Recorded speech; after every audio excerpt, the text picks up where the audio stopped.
Hola, buen día. El día de hoy nos encontramos nuevamente en la clase de inserción al derecho. Hoy continuaremos con la unidad número 1 en la sesión número 2.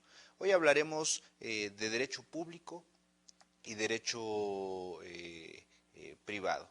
El derecho público, ustedes saben, se divide en derecho constitucional, derecho administrativo, derecho penal, derecho procesal y sus derivaciones. El derecho privado es el derecho civil y el derecho mercantil, y vamos a ver con algunas definiciones, algunos conceptos, algunas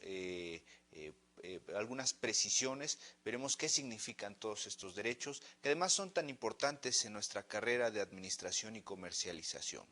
Empezaremos con el derecho constitucional. ¿Qué es el derecho constitucional? Bueno, ha sido definido múltiples veces por una infinidad de juristas. Debo comentar que el derecho constitucional se encarga del estudio precisamente de la Constitución Política de los Estados Unidos Mexicanos, que se conforma por 136 artículos, que se divide en dos partes, la parte orgánica, la parte dogmática, como lo vamos a ver en un momento. El objetivo particular, ustedes ya lo saben, comprenderá el alumno la importancia que tiene el derecho como rector de la conducta humana, lo pueden advertir en su lámina. El objetivo específico es que al concluir la sesión, el alumno comprenderá la importancia del derecho para alcanzar la justicia y la equidad, cuestión medular en todas estas licenciaturas y de aplicación práctica en las labores cotidianas de toda persona. Veremos entonces el derecho constitucional. Compete todo lo relativo a la organización del Estado. Es la determinación de los órganos del mismo Estado. Ustedes saben que el Estado se divide en 3 o 4 órdenes más importantes, que es el territorio. Lo voy a apuntar en el pizarrón para que ustedes lo puedan tener en un apunte. El Estado se divide en territorio, población, gobierno y orden jurídico.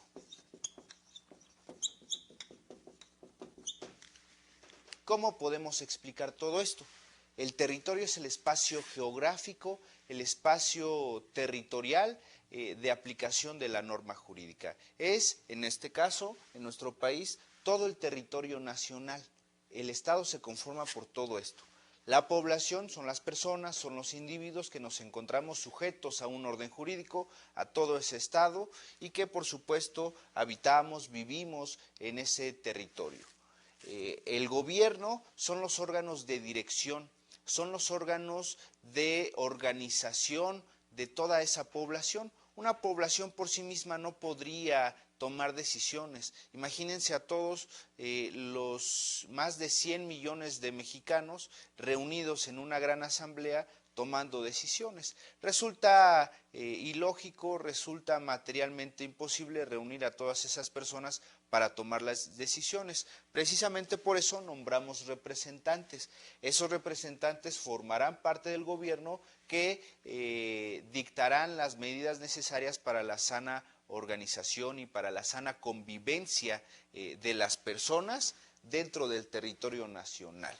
El gobierno, ustedes saben, se divide en 3 poderes fundamentales. Dice la Constitución Política de los Estados Unidos Mexicanos que el supremo poder de la Federación se divide para su ejercicio en poder legislativo, en poder ejecutivo y poder judicial. El poder legislativo es aquel que hace las leyes y las modifica. El poder ejecutivo es el que aplica, el que ejecuta, el que administra, el que organiza con base en esas leyes. Y el poder judicial es el que resuelve controversias, es aquel que está investido de jurisdicción. ¿Qué es la jurisdicción? Seguramente se preguntarán. No es más que la facultad que se le otorga a algunos órganos del Estado para resolver controversias, que ese es el punto más importante, para resolver controversias con fuerza vinculativa hacia las partes. Es decir, aplicará una norma general a un caso concreto y particular, una hipótesis normativa, la aplicará, la ajustará, la actualizará a un caso concreto, a un caso particular. Por ejemplo, en el caso del Código Penal, hay un artículo que nos habla del delito de homicidio y nos dice: comete el delito de homicidio aquel que priva de la vida a otro. Esa es una hipótesis normativa. Imagínense que Juan Rodríguez, por decir un nombre, mató conduciendo en su vehículo a una persona que se atravesó. Bueno, él se actualiza, se encuentra en la hipótesis normativa, porque al final de cuentas privó de la vida a otra persona. Por lo tanto, entra al supuesto jurídico y se le tendrá que aplicar una sanción. Eso es lo que hace el Poder Judicial, esa es la jurisdicción, resolver controversias aplicando una norma general a un caso concreto y particular. Y bueno, ya sabemos, el supremo poder de la Federación se divide para su ejercicio en poder ejecutivo, poder legislativo y poder judicial. Y todo eso es el gobierno. Todo esto, el territorio, la población, el gobierno, se encuentra sujeto a un orden normativo, a un orden jurídico. ¿De qué trata ese orden jurídico? Es el cúmulo de leyes, es el conjunto de órganos, de disposiciones, de normas que regulan la sana convivencia de la población, regida por un gobierno en un territorio específico. Sin orden jurídico no podrían convivir sanamente todas estas personas en este territorio. Y por supuesto no habría reglas para nombrar a los representantes, no habría reglas bajo las cuales esos representantes harían su trabajo en beneficio de toda la población. Eso es el orden jurídico, eso es lo que constituye los elementos del Estado, que son estos cuatro: territorio, población, gobierno y orden jurídico. Y de todo esto atañe el derecho constitucional. Ustedes lo pueden ver en su lámina, estudia todo lo relativo a la organización fundamental del Estado. Ya vimos que el Estado tiene cuatro elementos: a la determinación de sus órganos de gobierno, a la determinación de sus facultades. Todo eso es importantísimo, ya que ese gobierno, esas autoridades, esos representantes no pueden hacer lo que quieran. No pueden, a pesar de lo que ustedes podrían pensar y a pesar de lo que podría ser la realidad, no pueden hacer lo que quieran. No son todopoderosos. Se encuentran sujetos a un marco normativo que les dice específicamente lo que tienen que hacer, y si ellos se llegaran a alejar de todo aquello que les está expresamente señalado en la ley, por supuesto que están cometiendo una falta, por supuesto que están cometiendo un ilícito y son susceptibles, por supuesto, de sanción. Hay sanción administrativa, hay sanción penal. La sanción administrativa puede consistir en un apercibimiento, que es como una llamada de atención, en una multa o en un arresto administrativo hasta por 36 horas. Ya si es el caso que se constituye la comisión de un delito, bueno, serán las autoridades penales, Ministerio Público en una primera instancia, después el juez penal, el que resolverá lo conducente, como les comento, aplicando una norma general a un caso concreto y particular. Pero por supuesto, la misma ley, el mismo orden jurídico es el que nos dice las sanciones que serán aplicables a todos esos órganos de gobierno. Por supuesto, algo importantísimo en el derecho constitucional lo constituye el estudio de las garantías individuales de los derechos fundamentales. Seguramente ustedes han escuchado hablar de los derechos básicos de todo ciudadano, de los derechos más importantes de los individuos. Se llaman esos derechos las garantías individuales, consagrados en la parte dogmática de la Constitución. Normalmente se encuentra en el artículo primero al artículo 29 constitucional, que es en donde nos dice la Constitución política de los Estados Unidos mexicanos, cuáles son los derechos básicos, los derechos fundamentales de una persona, que la tiene según la tesis justnaturalista, es decir, aquella tesis que nos habla de que es un derecho propio, un derecho inherente, un derecho que va inmerso en la naturaleza de ser humano y que los tenemos solamente por el hecho de ser seres humanos. Por supuesto, cuando una persona nace e incluso el derecho, esas garantías fundamentales reconocen al que no ha nacido, aquella persona que ha sido concebida, por supuesto que es susceptible de una capacidad de goce, que es el derecho de disfrutar de esos derechos fundamentales. Pero bueno, la Constitución, como lo comentaba, se divide en dos partes, la parte orgánica, la parte dogmática, lo vamos a abundar en un momento. Pero los derechos fundamentales son importantísimos. Se dividen en 4 grupos fundamentales: garantías de libertad, garantías de igualdad, garantías de seguridad jurídica y garantías de propiedad. Para todo empresario, para toda persona que estudie esta licenciatura en particular, es de vital importancia conocer esas garantías. Acuérdense: libertad, igualdad, propiedad y seguridad jurídica. Las garantías de libertad nos hablan de todo aquello que podemos hacer, de todos los derechos que tenemos por ser ciudadanos mexicanos y que se encuentran respaldados por la Constitución política y que por supuesto todas las autoridades, todos los órganos de gobierno deben respetar. Las garantías de libertad es precisamente la posibilidad de hacer todo aquello que queramos, siempre y cuando no violemos una ley o no afectemos derechos de terceros. Garantías de igualdad consagradas en artículos 4, artículo 5, artículo 123 y muchos otros más, que bueno, me atrevo a comentarlos porque esos artículos difícilmente son modificables. En algunas otras ocasiones omitiré el artículo específico porque la ley, ustedes saben que se modifica constantemente, sobre todo lo que se llama la ley secundaria. La ley primaria, la ley fundamental, casi no se reforma, casi no se modifica. Por otro lado, tenemos las garantías de propiedad, que es el derecho que consagra el artículo 27 constitucional y otros más de respeto a la propiedad. Sabemos todos que la propiedad originaria es del Estado, es de la nación, le corresponde a todos los mexicanos, pero bueno, se puede dar la propiedad privada. Esa propiedad privada, por supuesto que se debe respetar por todas las autoridades y por todos los particulares también.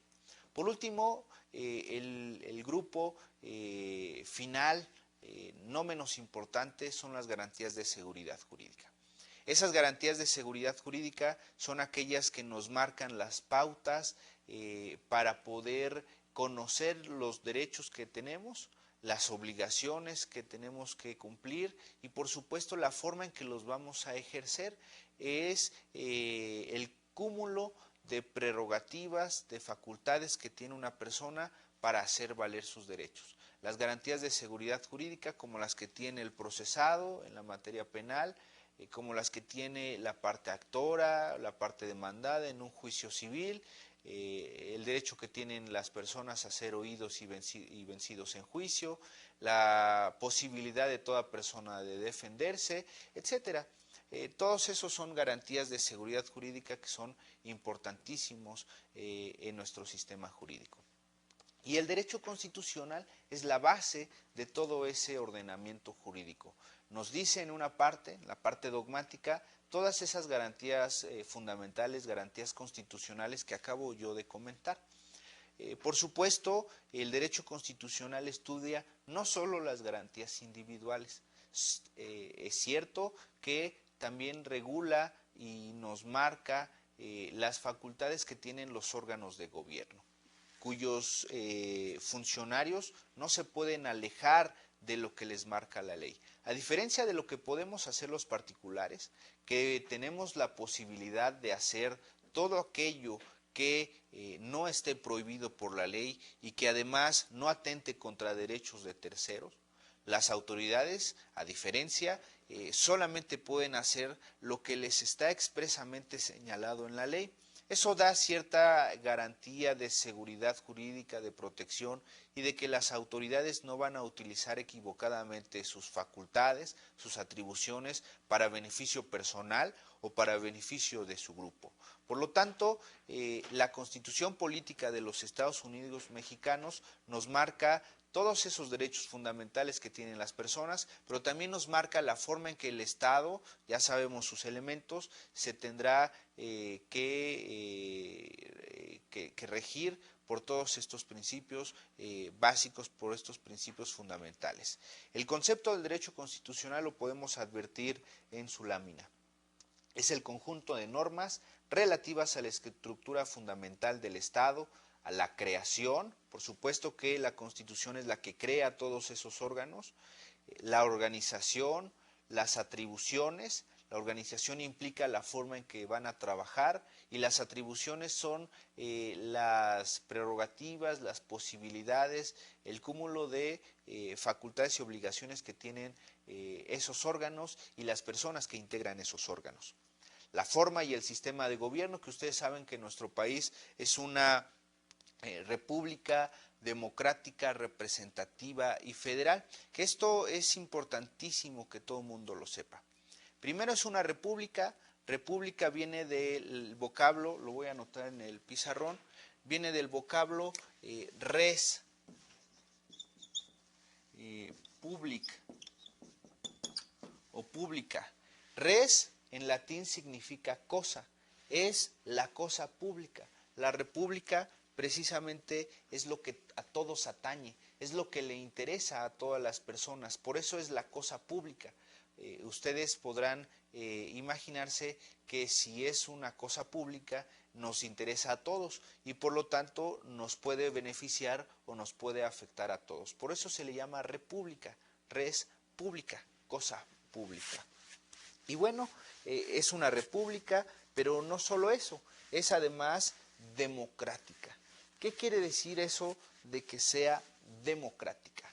Al ser una cosa pública y al ser democrática implica que se van a tener que tomar consideraciones, atribuciones que le beneficien a todos, en donde todo el mundo tiene la posibilidad de trabajar. Voy a anotar precisamente esas características. Es una república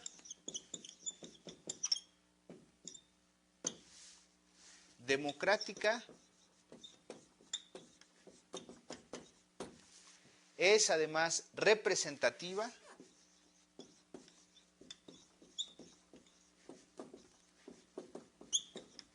y por último federal.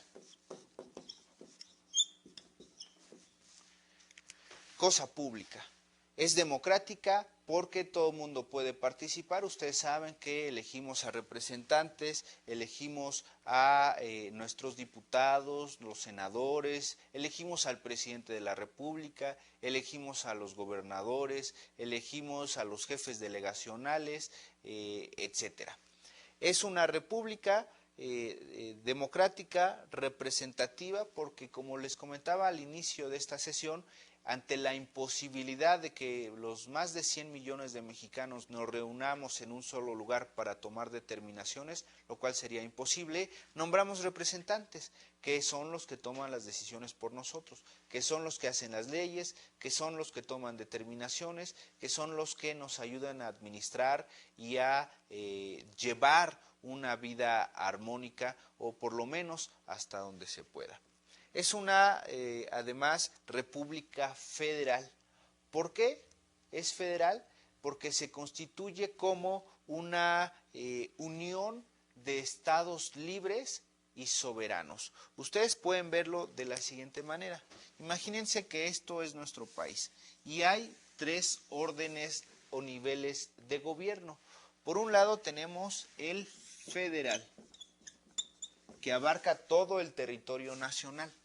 Por otro lado, tenemos un nivel de gobierno, por supuesto, un poco más abajo o más cercano a la gente, ese nivel local o también llamado estatal, que lo recomendaría que lo anotaran.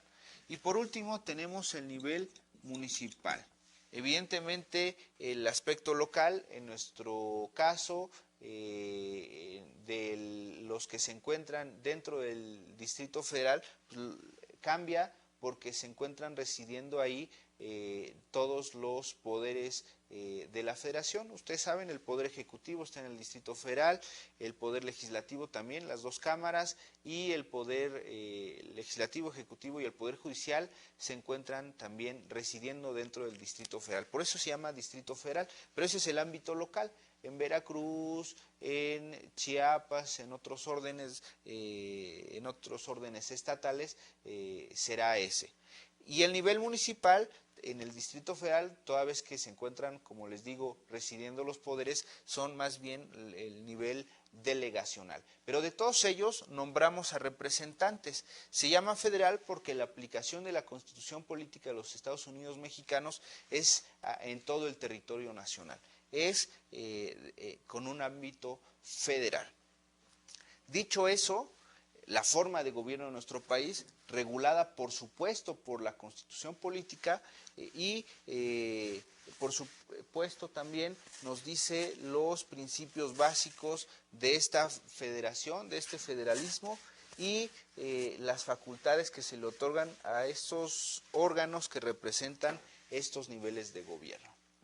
Continuando con el concepto, es el conjunto de normas relativas a la estructura fundamental del Estado, a la creación, organización, atribuciones de sus órganos, la forma y sistema de gobierno como lo acabo de revisar y las relaciones de estos entre sí, de estos órdenes de gobierno y por supuesto con los particulares. Los órganos de gobierno actuando en un nivel de coordinación, en un mismo nivel, en un mismo plano y en un plano de supra-subordinación. ¿Qué es lo que quiere decir eso? En un nivel superior a un nivel inferior, la aplicación de las normas o de los actos del gobierno lo hace de manera imperativa, de manera, por supuesto, hacia abajo, con un plano superior hacia un plano inferior. Que así es cuando actúa con los particulares, a quienes se les garantiza, por supuesto, un mínimo de seguridad jurídica y económica consagrado en aquellos principios básicos de la Constitución, garantías de libertad, garantías de seguridad jurídica, de propiedad y de igualdad, como lo comenté hace un momento. Continuamos con nuestras láminas, por favor, y como hemos comentado, podrán advertir que en ellas se expresa lo que he comentado hace un momento, la forma de gobierno y los órganos creados por la Constitución. Una vez creados esos órganos, se les otorga su competencia, se les otorgan sus atribuciones, se les dice lo que tienen que hacer y solamente eso es lo que pueden hacer. Pero además el derecho constitucional, como lo comento, otorga un mínimo de seguridad jurídica, ya que existe en la Constitución una serie de derechos individuales que se le reconocen a todos los hombres y que los órganos de gobierno están obligados a respetar. Esos tres grupos, garantías de libertad, de igualdad, seguridad jurídica y de propiedad. Ustedes dirán, ¿por qué lo repito tanto? Porque es importantísimo que todo ser humano, que todo individuo, que todo ciudadano y por supuesto todo estudiante de licenciatura lo conozca. Las leyes de contenido constitucional no se ciñen, no se sujetan a un criterio invariable y rígido, aunque sabemos que en la Constitución política de nuestro país es rígido. Su modificación es complicada, en consecuencia. ¿Por qué es complicada? Para que se pueda modificar un artículo, un precepto de la Constitución, necesitamos primero que sea aprobada por la Cámara de Diputados y luego que sea aprobada por la Cámara de Senadores, por las 2/3 partes de esas dos cámaras, y que además sea llevada a las legislaturas de los estados de la República y sea aprobada por mayoría. En consecuencia, para modificar una constitución es un procedimiento largo, un procedimiento tardado y por supuesto difícil, lo que hace una constitución rígida.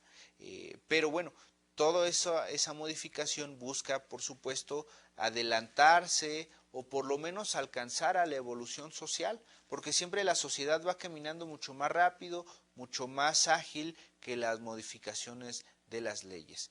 Y precisamente el derecho constitucional nos dice cómo se van a modificar, en qué momento y quiénes son los órganos y las personas que pueden modificarlo.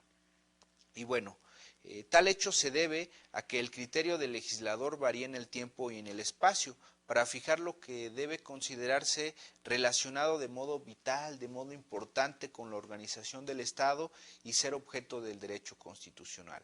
Las cosas cambian, el mundo cambia, la sociedad cambia, el derecho también debe cambiar.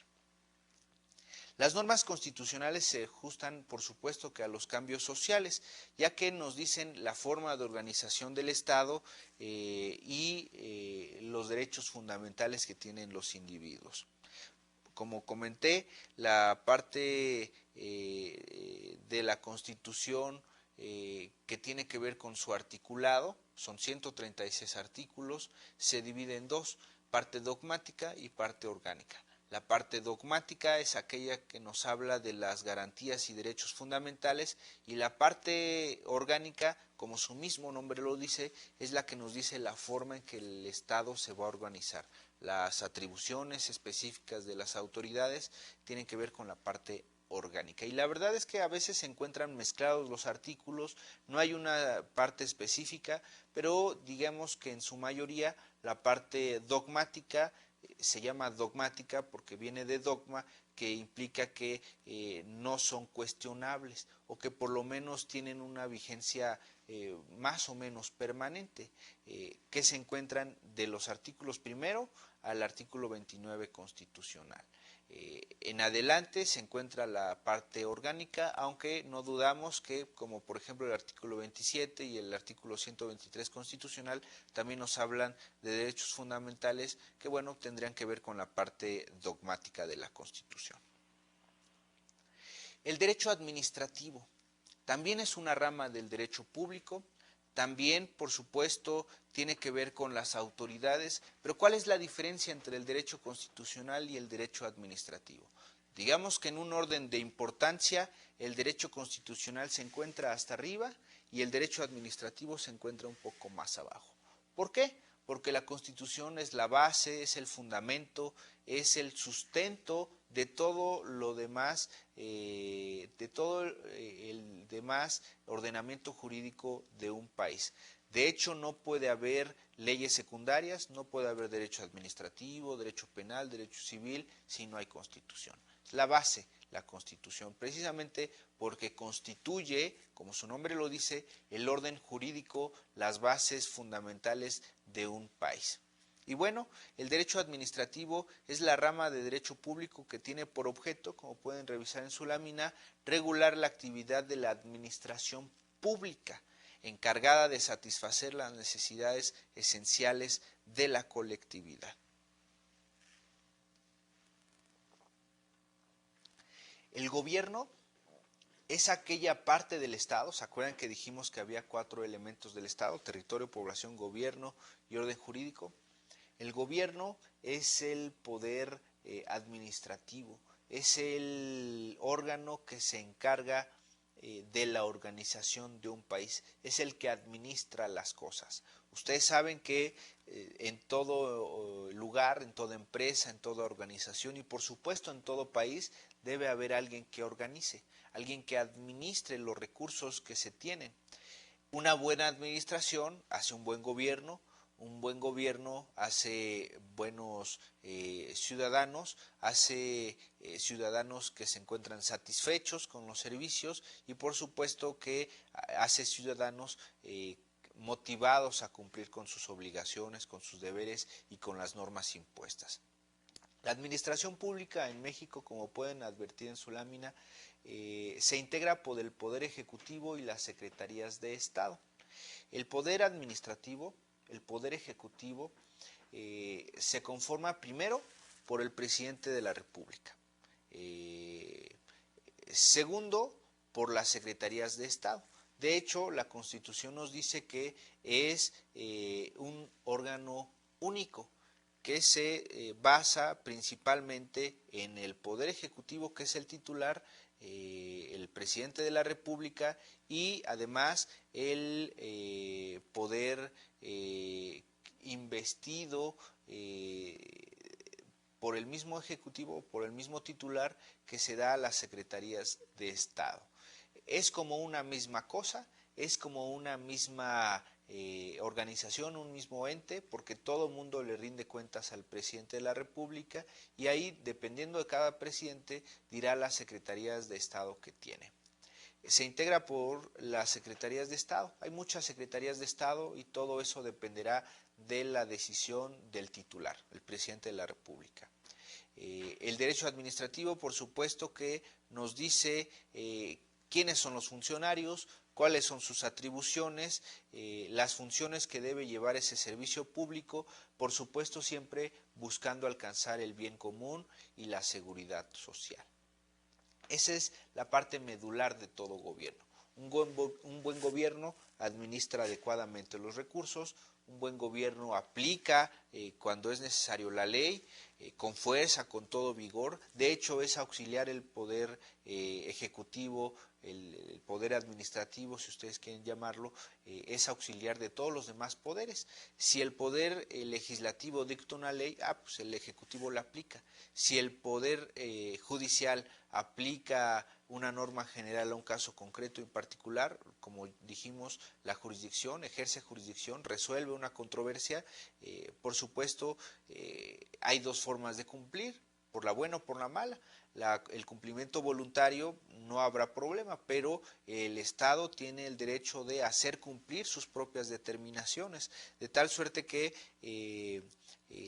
si se toma una decisión por parte del Poder Judicial y no se quiere acatar voluntariamente, se puede hacer uso incluso de la fuerza pública que está a las órdenes del Poder Ejecutivo y entonces nos puede mandar la fuerza pública para hacer cumplir las determinaciones. Cuando una persona no paga impuestos, bueno, pues van los policías ministeriales, lo detienen si se acredita el delito y lo pueden aprender. En caso de una clausura, cuando no se cumplen con las normas establecidas de establecimientos mercantiles, bueno, pues es el Poder Ejecutivo el que lo ejecuta. Cuando una persona comete un delito, bueno, pues de la misma manera lo aprenden y lo dejan a disposición del juez.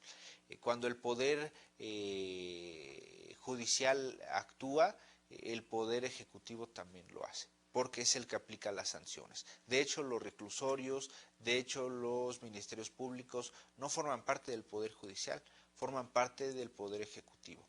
Así es que este derecho administrativo, este Poder Ejecutivo es de vital importancia para nuestro país. Continuando con nuestro tema, diremos lo siguiente.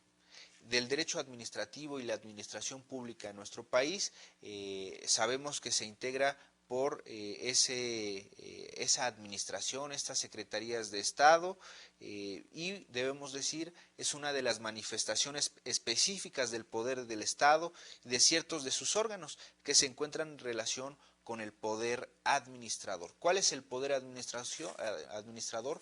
Es una sola persona que es el titular del poder ejecutivo. Y además debo decir que entendemos que tenemos poder ejecutivo federal, ¿se acuerdan el círculo, el ámbito en todo el territorio nacional? Un círculo menor que es el ámbito estatal y un círculo más pequeño que es el ámbito municipal o en el caso del Distrito Federal es el delegacional. Y todos esos tienen un titular del Ejecutivo. A nivel federal es el presidente de la República, a nivel local es el gobernador o el jefe de gobierno en el caso del Distrito Federal y a nivel local es el presidente municipal o en el caso del DF jefe de gobierno del Distrito Federal. Y bueno, todos ellos encuentran una relación estrecha, importante con el titular, porque de cada uno de los órdenes y niveles de gobierno, todas las secretarías, todos los demás trabajadores se encuentran a las órdenes de su titular, sea el presidente de la República, sea el gobernador o sea el titular del municipio o delegación, presidente municipal o jefe delegacional. Las potestades de la administración pública pueden clasificarse según el modo y la forma de su manifestación exterior en reglamentarias, imperativas, ejecutivas, sancionadoras y las jurisdiccionales, como pueden advertir ustedes en su lámina. ¿Qué son las reglamentarias?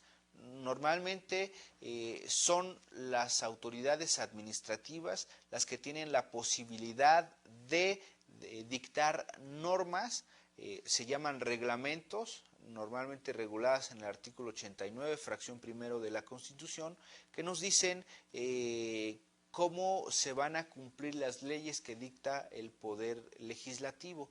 Digamos que suplen lagunas o explican o nos dicen cómo se va a aplicar una determinada norma, una determinada ley. Los reglamentos son lo que explican o lo que detallan lo que la ley no nos dice. Como una ley no puede decirnos todo, porque serían leyes grandísimas, por eso el Poder Ejecutivo nos dicta los reglamentos. Una facultad imperativa del derecho administrativo es que se tiene la facultad de aplicar la ley, a pesar de que una persona no la quiera cumplir. Si es el caso que no la quiera cumplir, como lo comenté, se puede hacer uso incluso de la fuerza pública.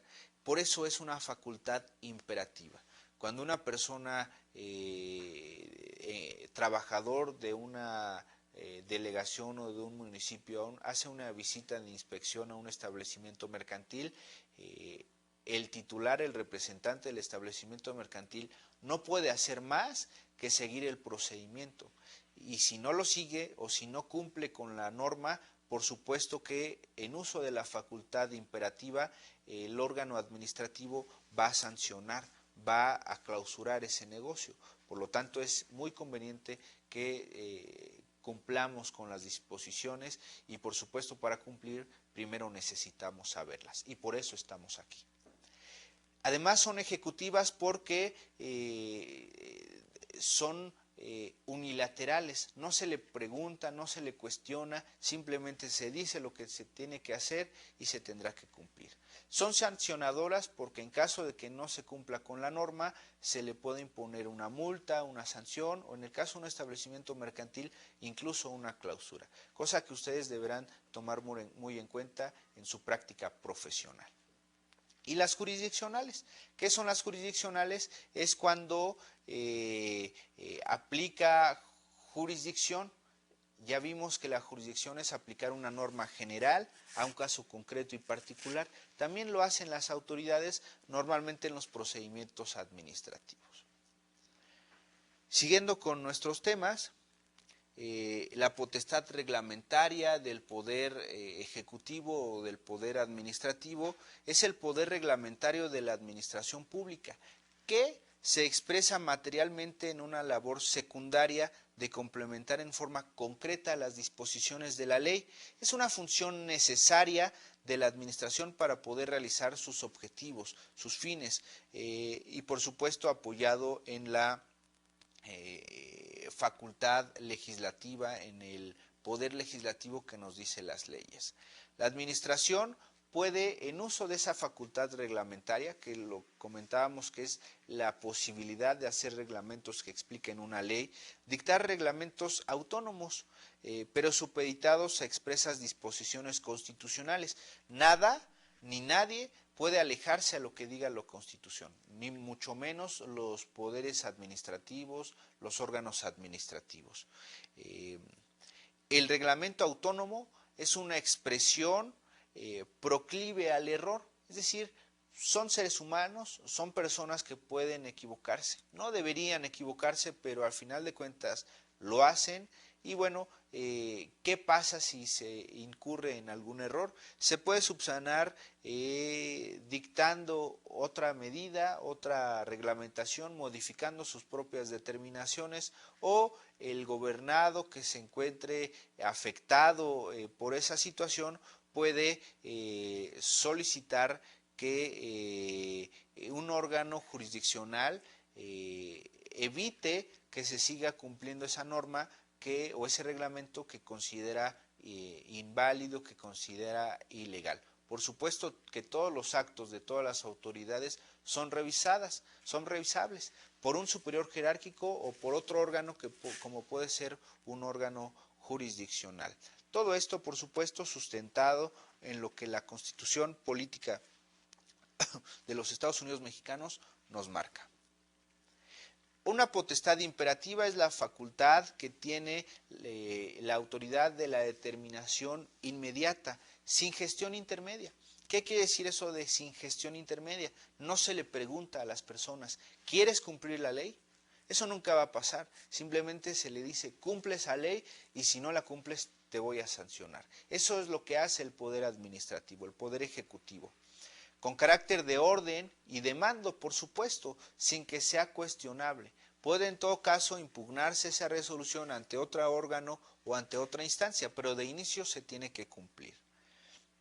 Por supuesto lo tiene la administración pública sobre las cosas y sobre las personas para obligar a su acatamiento, es decir, para obligar a que se cumpla. Se manifiesta de manera exterior por medio de decisiones, órdenes, resoluciones e imposiciones que dicta la autoridad administrativa, las cuales pueden ser revisables, como yo les comento, pero que también deben cumplirse en caso de que se ordene así. Continuamos con nuestra lámina y veremos la potestad ejecutiva y revisemos. Esta potestad de imposición se complementa con la denominada de ejecución, que se manifiesta por la actividad desarrollada por la misma administración por medio de sus órganos para cumplir de forma importante, de forma imperativa el objeto de la ley. ¿Cuál es el objeto de la ley? El bienestar común, el que todo mundo se encuentre en una convivencia armónica y en caso de que se vulnere esa convivencia armónica, aplicar las medidas necesarias para que se regrese al estado de tolerancia, al estado de armonía que debe imperar en todo orden jurídico y por supuesto en todo estado, en todo país. La potestad sancionadora del derecho administrativo. Es el complemento necesario para todo lo que hace esta autoridad. Si no haces lo que te digo, si no cumples con lo que he determinado, te vamos a sancionar. Tan fácil como eso. Es el complemento necesario que tiene la administración para que sus órdenes, sus disposiciones se cumplan. Esta potestad tiene por principal motivo sancionar o castigar las desobediencias e infracciones, como lo pueden revisar en su lámina, a los acatamientos impuestos. Sin este poder, toda la actividad de la administración pública no tendría la seguridad de su efectiva realización. Yo ordeno algo, pero no tengo los medios suficientes para hacer cumplir esa determinación, no tiene ningún caso. Sobre todo en un estado, en un país en donde se hace necesario el obligar a las personas a cumplir. Esto hasta que tengamos una cultura de cumplimiento voluntario de las cosas, lo cual se antoja un poco complicado, por lo cual es necesario que las autoridades administrativas hagan cumplir sus determinaciones y hagan, por supuesto, cumplir las determinaciones de los demás órganos. La facultad administrativa de los órganos de gobierno es importantísima.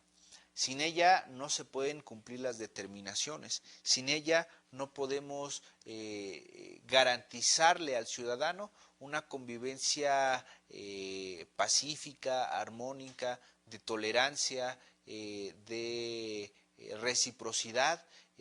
Por ello es necesario esa facultad sancionadora, esa facultad importantísima que tiene el poder administrativo. Si no cumples, te sanciono. A veces es necesario tomar esa actitud. Si es el caso de que no cumplen voluntariamente, los tenemos que obligar. Y eso es lo que tiene que hacer el Poder Ejecutivo.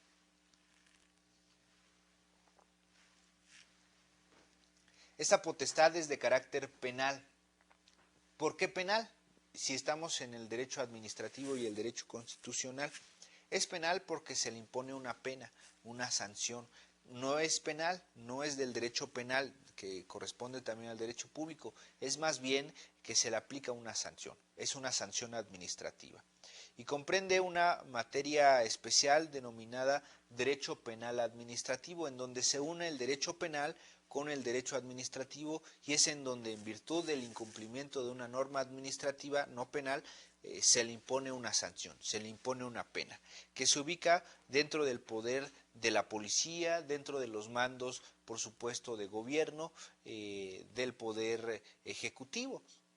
Ministerio Público, que tiene a su cargo la policía mal llamada judicial, que es la policía ministerial, o el juez, que también tiene a su cargo agentes de la policía judicial. Hay una potestad jurisdiccional del derecho administrativo. ¿A qué se refiere esa potestad jurisdiccional? Es precisamente a la facultad que también tiene, es una facultad extraordinaria, que tiene el órgano administrativo cuando resuelve aplicando jurisdicción, ya saben, aplicando una norma general, un caso concreto y particular para resolver un conflicto. Facultad extraordinaria que tienen los órganos administrativos. Sabemos que esa facultad ordinariamente le corresponde al Poder Judicial, la facultad de jurisdicción, pero también la puede tener el derecho administrativo. ¿Cuándo? Cuando se inician procedimientos administrativos, como por ejemplo una visita domiciliaria que hace una delegación en un municipio a un establecimiento mercantil para revisar si se está cumpliendo con la ley. Bueno, todo eso es un proceso administrativo en donde en un tiempo más se le da la oportunidad de que la persona representante de ese establecimiento, de esa empresa, de ese negocio, agote el procedimiento, aportar pruebas, manifestando que se encuentra al corriente. Bueno, la autoridad sigue todo ese proceso administrativo y al final dicta una resolución, ejercitando su facultad extraordinaria de jurisdicción, aplica una norma general a un caso concreto y particular, pero no es una facultad que ordinariamente tengan las autoridades administrativas, es una facultad extraordinaria, pero que también sirve para garantizar el correcto cumplimiento de la norma. Se manifiesta por el poder de decidir en todas aquellas cuestiones que afectan los intereses de los particulares ante la administración. Estas decisiones se invisten con las mismas propiedades de la cosa juzgada de la actividad judicial. ¿Qué es eso de la cosa juzgada? Cuando una autoridad del Poder Judicial que ejerce jurisdicción dicta una sentencia, una resolución que pone fin a un conflicto específico, un conflicto de intereses, se dice que se ha dictado sentencia definitiva o laudo en algunos procedimientos como el arbitral o el laboral. Se dicta una resolución que es una sentencia, un laudo, una decisión por parte del juzgador, y se dice que ha causado ejecutoria o que ha causado estado o que, como decimos aquí, es cosa juzgada cuando ya no se tienen los tiempos para poder impugnar, para poder inconformarnos con esa decisión. Sabemos que todos los actos de todas las autoridades son revisables por otro órgano o por el superior jerárquico de esa autoridad. Bueno, lo mismo pasa con las decisiones que dicta el Poder Judicial. Es una facultad de impugnar esa decisión con la que no estamos de acuerdo. Y se va a otro órgano, el Tribunal de Alzada, una sala o algún otro órgano jurisdiccional que decide si es correcta esa determinación, esa sentencia, laudo de esa autoridad. Y se dice que es cosa juzgada cuando no se impugnó y quedó firme esa sentencia, es decir, que ya no se puede modificar. Y se dice también que es cosa juzgada cuando, agotándose los recursos ordinarios y extraordinarios para conformarnos con esa decisión, no nos asistió la razón y entonces confirmaron lo que dijo ese primer órgano de jurisdicción. Por lo tanto, la cosa juzgada es cuando se decide y es inatacable, es inmodificable normalmente esa decisión. Y bueno, esa potestad jurisdiccional la tiene también el derecho administrativo y sus órganos ejecutivos, sus órganos administrativos, que las decisiones que tome también serán consideradas como cosa juzgada. Bien, por otro lado,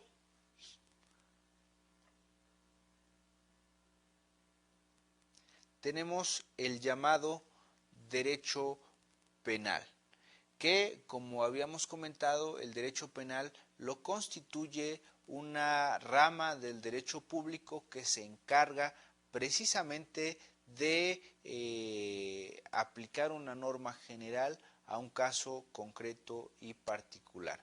Pero como este tema es un poco más amplio, es un poco más extenso, lo tendremos que revisar en una sesión anterior. Por esta sesión, baste decir que todo el orden jurídico de un país se basa en una constitución, que es la base, que es el fundamento, que es la parte medular, como la columna vertebral de todo ordenamiento jurídico, de todo el cúmulo de leyes, normas, sean dictadas por el Poder Legislativo, leyes, sean dictadas por el Poder Ejecutivo, reglamentos, que debe imperar en un estado específico, en un lugar específico.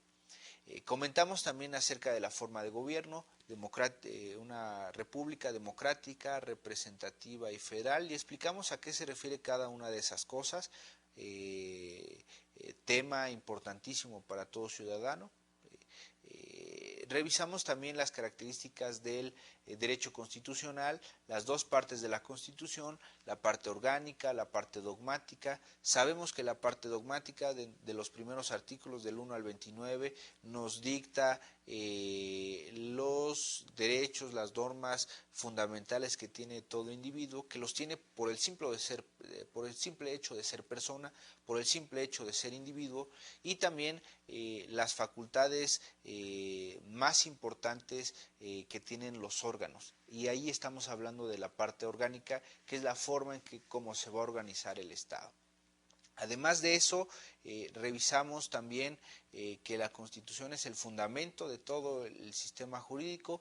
Vimos los elementos del Estado, territorio, población, gobierno y orden jurídico, y vimos la importancia del derecho administrativo para nuestros días, la importancia que tiene el derecho administrativo para nuestros negocios y para la actividad que seguramente todos y cada uno de nosotros emprenderemos en algún momento de nuestra vida.